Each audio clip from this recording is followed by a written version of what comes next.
Mabilis na kumilos ang mga operatiba ng pulisya sa Bicol matapos nilang mailigtas ang 4 na individual mula sa tangkang human trafficking sa Piuduran Port, Barangay 4, Piuduran, Albay nitong Setyembre taong kasalukuyan. Ang mga biktima ay naakit umano ng mga huwad na pangako ng trabaho sa ibang lugar ngunit agad na napigilan ang kanilang pagbiyahe.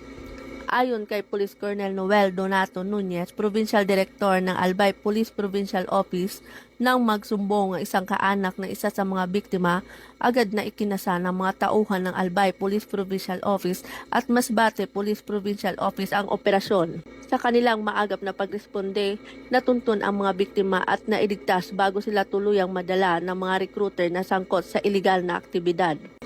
Sa kasalukuyan, ang mga biktima ay nasa pangangalaga ng mga otoridad at sumasailalim sa debriefing at kaukulang tulong mula sa mga ahensya ng pamahalaan.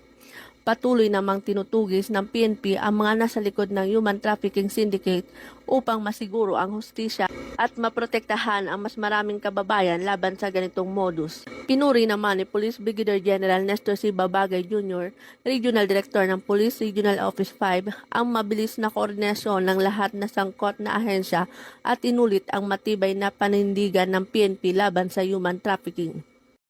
Mula dito sa Bicol Region, ako po inyong PNN Correspondent, Police Corporal Dr. Charis T. Casasos, alagad ng batas tagataguyod ng Balitang Pulis.